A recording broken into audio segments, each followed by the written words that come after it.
break free from deep-rooted patterns. Because all the self-sabotage stuff, it's really deeply rooted in its patterns. So we notice it, we become aware of it, and then we can start to move to shift it and change it so that our future can be different than the past.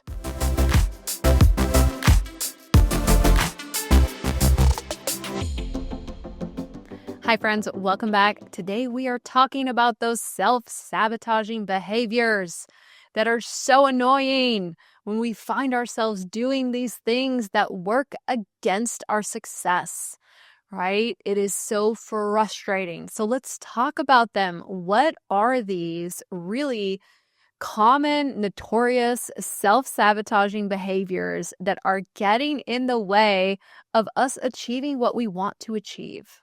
So these really are, they're patterns of thought and action that interfere with our success. It interferes with our happiness, and really it reduces our overall well-being because we know what we should be doing, but we just aren't. We are self-sabotaging. So the number one self-sabotaging behavior is procrastination.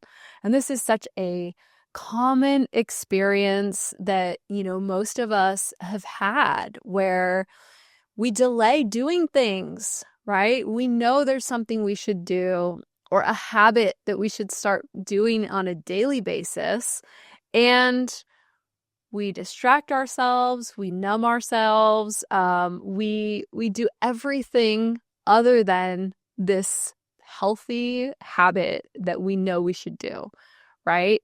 Or maybe you're procrastinating going to the doctor for a checkup, or you're procrastinating getting started on your fitness routine, right? There's so many things that we procrastinate with, and it's just such a common self-sabotaging behavior. And the real root of procrastination is fear.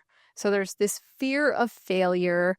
There's this thinking that we have to be perfect, right? And then there's also overwhelm. So sometimes, when everything else in your life is just kind of chaotic, that the overwhelm can really lead you to procrastination. So keep an eye out for procrastination. So the second self-sabotaging behavior is really negative self-talk. And negative self-talk is so sneaky because we can just get used to it, right? When that kind of critical voice in your head just becomes part of, your normal day-to-day thought process, it can almost be hard to separate yourself from it. But, thinking things like you're not good enough or just you're not going to be able to succeed at something undermines you and sabotages you before you even get started on something. And so really when we have negative self-talk that is consistent, it really chips away at our self-esteem, it chips away at our confidence, and it keeps us from taking action. So if you think of the most effective way to keep someone from really trying to grow is just to criticize them and to make them small and keep them scared of trying. So really paying attention when that, inner critic starts to, criticize you and get you down, really just paying attention and noticing, right? The first step is to notice it because, especially if it's been happening for quite a while, it's easy to not even notice that one part of your brain just thought of oh, I should go and try this. And then immediately the inner critic is like, you're going to suck at that. You shouldn't do that. That's going to be scary. That's not going to end well. So quickly that it can literally squash your ideas and squash your ambition before you even get started. So noticing is the first step, because if we can notice it, then we can take a pause and then we can start to really separate ourselves from this scared, inner critic, because it's really coming out of fear, right? And also out of just internalized criticism that we've heard growing up or that we've heard in the past, right? Sometimes our inner critic can even sound like someone that we know who's criticized us in the past. And that's also a really interesting piece of information. If you really start to notice your inner critic, like, oh, who else sounds like that? And that can help you separate even more from it. So the third really common self-sabotaging behavior is this trap of perfectionism. And I just feel like these days with social media and with there's so much comparison out there, and also just these unachievable images that we see where it's like, that's the standard. Like, if I can't do it perfectly, then why should I try? And so really setting these just impossibly high standards, and then having this fear that, like, I'm not going to do it that good, so why do it at all, right? And so finding yourself with this comparison, perfection, keeping you in paralysis, right? Keeping you from trying to do it. And so, the root cause of this, self-sabotaging behavior of perfectionism is it's really fear of criticism, fear of being rejected, and then just holding on to unrealistic expectations. And it's really sad, right? It's really sad when we allow ourselves to be essentially too intimidated to try because we might not be perfect at it. So the fourth self-sabotaging behavior to watch out for is people-pleasing. When we say yes and we overcommit and we don't have good boundaries, it sabotages our own efforts, like our own goals, because we're giving away our time, we're giving away our effort and our energy. We're working towards someone else's goal, right? We're helping someone else towards their thing, and it's taking away from us. You're putting other people's needs chronically over your own. And that can be, when that's a way of life, just prioritizing everyone else's needs above yours in an unhealthy way, right? Obviously, if you are, a parent of little kids, you need to prioritize their needs over yours. But we all know when it gets to a point where you're doing things for others that you don't really need to be doing, right? They could do it for themselves, or they could have other options. It doesn't have to be you. And we really get to this place of fear of rejection, right? And fear of having that conversation where we say, thanks for thinking of me, but I'm not going to be able to do that for you. Being very clear and direct. And this fear of wanting validation from others, right? It's almost like you're sacrificing your own progress towards your goals.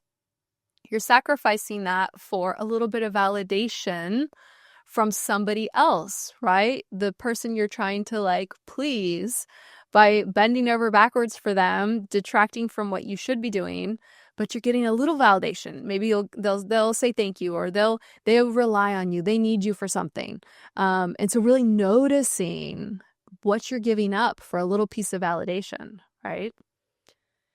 The fifth self-sabotaging behavior to keep your eye out for is the habit of avoiding difficult conversations and conflict. So, when we avoid confrontation or perceived confrontation, even when it leads to resentment or just having unresolved issues, this is a form of self-sabotage, right? This is a form of not moving past something or through something to get to the other side of it, where we can just be opened up for, more progress. And really the root cause of avoiding difficult conversations and conflict is, again, fear of rejection is a big part of it. And then having that discomfort in setting really good boundaries. This kind of goes along with the people pleasing, right? It's like, I'm going to sacrifice what's good for me and what I should be doing to make progress in my life because I don't want to let somebody else down, because I don't want to feel rejected by them, because I want a little scrap of validation. So you're making a sacrifice, right? And it's a sacrifice that is not allowing you to move forward and to make progress. And so it makes it a self-sabotaging sacrifice. Okay, the sixth thing to watch out for when it comes to self-sabotage is self-medicating or escaping, right? And so this is, again, numb or distract. And so how do we do that? Well, there's so many ways, and it's so easy to numb and distract ourselves. It is numb and distract is like a way of life for so many of us today. Using food, right? And I'm not talking about healthy food. This is when we eat to feel a certain way, right? We eat for that comfort. Using alcohol, right? How many times do you say this, or you hear people say like, oh my gosh, I need a drink, right? What are we saying? We're saying I can't be fully present right now to experience this emotion. I need to numb myself. I need to turn my brain off. I need to turn my emotions off. Social media, getting sucked into social media for hours and hours on end, right? That's an escape. We're escaping, and then we're also really feeding into that perfectionism. And then other distractions, right? Watching TV or throwing yourself into work in a way that's unhealthy. You could even, throw yourself into exercise in such an excessive way to where it's a distraction. It's like a way to escape life. So whenever something is starting to take up so much space in our life that it doesn't allow us to make that progress that we want, then it becomes self-sabotage, right? We're getting some kind of comfort and regulation out of it, right? It's helping us to manage our emotions in some way, but it's keeping us stuck, and it's not allowing us to progress to the next phase of our development. Okay, the seventh self-sabotaging behavior to watch out for is a fear of success. Now, this one is crazy because, when you just think about it, like, why would we be afraid of success? And why would we want to hold ourselves back from achieving and experiencing everything that we can? But there's a lot of reasons. And a lot of these are subconscious, but really subconsciously, all of this sabotage, we're sabotaging our opportunities because success can feel very intimidating, right? We can feel like, do I deserve it? Can I handle it? Am I smart enough, right? Can I see myself in that role? Or can I see myself as that person? So really the root cause here, we have some imposter syndrome, right? If part of you, maybe the logical part of your brain, sees this accomplishment, like let's say you want to become a published author, and you can wrap your mind around it and say like, I want that.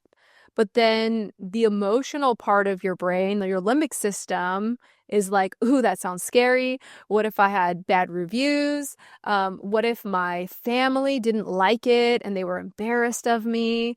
Or what if people in my life were threatened? Let's say I did it and I had some success. What if people are threatened and now they're pulling away from me because they don't feel that I'm like them? So there's so many different ways, this fear of change, and then also a fear of increased responsibility, right? And we see this a lot when we might have an opportunity to move up in work, right? And a move, maybe it's an increase in title and pay and responsibility. This fear, this feeling of like, oh my gosh, would I be able to do it like well enough, right? Yeah, and so really noticing if opportunities are coming up, and you find yourself shying away from the opportunities, that's a good indication to you that you actually are harboring a fear of success. And this allows you to get really curious. Curiosity is our friend in all of this self-development. Getting really curious about how you back off when you get close to succeeding, or when you get close to like moving to the next level of something. Okay, so how do we overcome this self-sabotage? It's on our radar. We're noticing, we have some information now about like, oh yes, these are the ways that I do have some self-sabotage in my life. So really the number one thing is starting with an increase in self-awareness, right? Really being curious and noticing which of these behaviors we really do. And then also looking for triggers, because these things can ebb and flow. And so it's like when what are the things that kind of trigger me to start self-sabotaging? Really getting curious. The next thing we can do is to challenge our negative beliefs, right? When we can replace self-doubt with realistic, positive affirmations, when we can really turn off that inner critic voice, and really start to open ourselves to a possibility of growing into a different person, right? Growing into somebody who has more success, right? More responsibility. Another thing is really just taking small, consistent action. Sometimes we can overwhelm ourselves with, wanting to change a lot of things at once or make, something that feels a little more permanent or drastic. And instead, we can just start taking like small little daily actions that focus on progress, like starting to get that momentum flowing in your life, and really not focusing on perfection. So really just looking for progress and momentum. Another great way to overcome self-sabotage is to learn how to put those healthy boundaries in place. I mean, this is like a requirement if we are to really allow ourselves to push through self-sabotage and have success. We must learn to say no. We must learn to prioritize ourselves. And it's not feeling guilty for it, right? It's not selfish to prioritize yourself. And finally, really seeking support, especially if you have a real clear idea of like, I have this negative self-belief that I'm not good enough. And these are the self-sabotage behaviors that I do. Maybe I start doing a healthy habit and then I can't do it for more than 2 weeks. And then I find myself, distracting and getting overwhelmed and loosening my boundaries so that I don't have time. If you have some clarity around this, working with a therapist or working with a coach, to do that self-development work, right? To really rewrite the negative self-beliefs into something positive that we can work with, that can help us, can really help to break free from deep-rooted patterns. Because all the self-sabotage stuff, it's really deeply rooted in its patterns.